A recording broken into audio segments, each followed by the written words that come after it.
Hello JEE students, मेरा नाम है ऋतिक राज और मैं आज आप लोग के लिए एक बेहतरीन जेई का सवाल लेकर आया हूँ जो जेई 2026 में पूछा हुआ सवाल है, यानी कि इस साल का पूछा हुआ सवाल है ये। अ, ये इम्पोर्टेंट सवाल इसलिए भी है क्योंकि जेई हर साल इस तरह से रिपीटेड सवाल पूछा जाता है। तो आइए हम लोग देखते हैं सवाल सवाल क्या कह रहा है। The common difference of AP A1 A2 up to AM is 13 more than the common difference of the AP B1 B2 up to BM। यानी मेरे पास दो डिफरेंट एपी दिया हुआ है, A1 से लेकर EM तक, और दूसरा एपी है B1 से BN तक। ठीक है, कहा गया कि इस एपी का जो कॉमन डिफरेंस होगा वो इस एपी के कॉमन डिफरेंस से 13 ज़्यादा होगा। ठीक, अब कुछ कंडीशन यहाँ पे है कि B31 यानी सेकेंड एपी का 31st टर्म का वैल्यू दिया हुआ है -277, सेकेंड एपी का 43 टर्म का वैल्यू दिया हुआ है -385, और फर्स्ट एपी का 78 टर्म का वैल्यू दिया हुआ है 327। तो पूछा गया है कि A1 का वैल्यू क्या होगा, यानी पहले एपी का फर्स्ट टर्म का वैल्यू क्या होगा, हमको ये बताना है।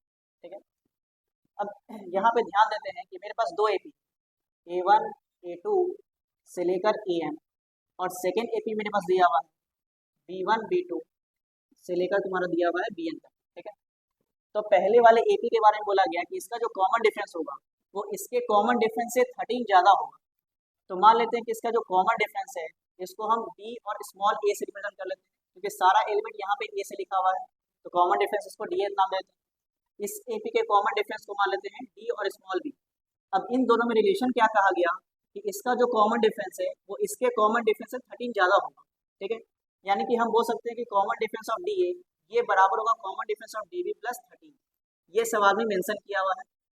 और नेक्स्ट यहाँ पे इंफॉर्मेशन क्या है कि सेकेंड एपी का 31st टर्म का वैल्यू है -277, यानी इस एपी का अगर हम 31st टर्म निकालें तो ये बनेगा 277।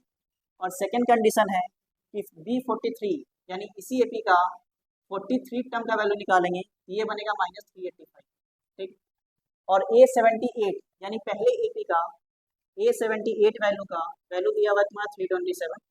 तो बताना है पहले एपी का फर्स्ट टर्म का वैल्यू क्या होगा।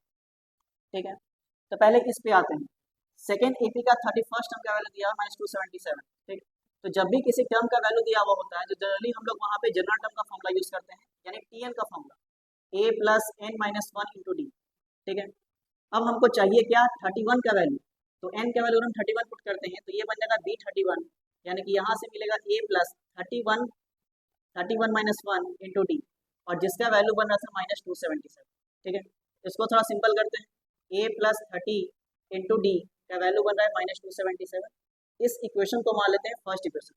वैसे ही अगर हम इसमें आए तो B43 इसका फॉर्मूला बनेगा B43 का A plus 43 minus 1 into D, और ये वैल्यू दिया हुआ है -385। ठीक है, इसको थोड़ा सिंपल करते हैं।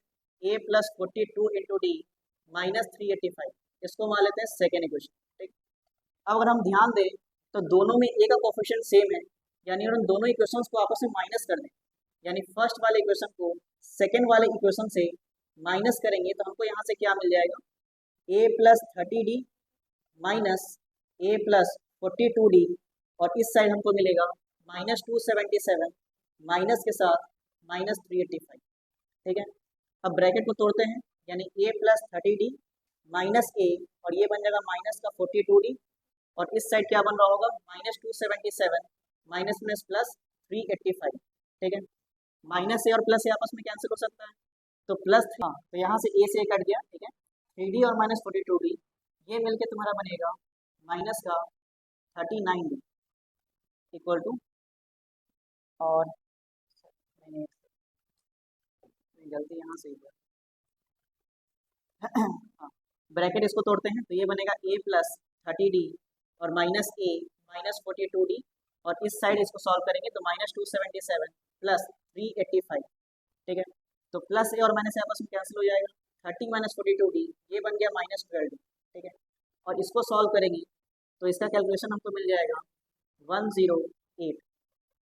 अब इसको आपस में सॉल्व करते हैं, यानी D का वैल्यू हमको यहाँ से क्या मिलेगा, D का वैल्यू होगा तुम्हारा 108 बाई -12, और 12 को इससे काटेंगे तो ये कटेगा 9 बार में, मतलब -9 बार में, तो D का वैल्यू हमको मिल गया -9।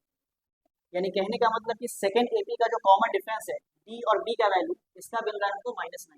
ठीक, अब इस वैल्यू को हम यहाँ पे पुट करते हैं फर्स्ट वाले एपी में, तो डी ए यानी पहले एपी का कॉमन डिफरेंस हमको मिल रहा होगा -9 + 13, तो common difference of first AP ये बन जाएगा तुम्हारा 4। अब हमसे पूछा क्या गया था, हमसे पूछा गया था फर्स्ट टर्म और दिया हुआ 78 टर्म का वैल्यू, तब हम इसका फॉर्मूला यूज करते हैं, यानी a + 78 - 1 into D equals to 327, a + 78 - 1 यानी ये बन जाएगा 77 into D equals to 327, a + 77 into common difference यानी पहले ए का कॉमन डिफरेंस बन रहा था 4, तो यहाँ पे 4 हो जाएगा और ये बन गया 327। अब इसको सॉल्व करते हैं, तो a हो गया तुम्हारा कितना 28 टू कैरी, ये बन जाएगा तुम्हारा 308 इक्वल्स टू 327। तो यहाँ से हमको a का वैल्यू निकलेगा 327 - 308, यानी a का वैल्यू हमको यहाँ से मिल जाएगा, इसका मिल जाएगा तुम्हारा 9 और ये बन गया 90। तो इसका मतलब फर्स्ट टर्म का वैल्यू हमको मिल रहा है 90, यानी इसका ऑप्शन नंबर होगा। तो जेई में अगर हम बात करें, जेई मेंस का अगर खास बात करें, तो जेई मेंस हर साल इस पैटर्न पे सवाल पूछता हुआ आ रहा है। तो ये सवाल कहने का मतलब कि जेई मेंस के लिए बहुत इंपॉर्टेंट सवाल है, ठीक है।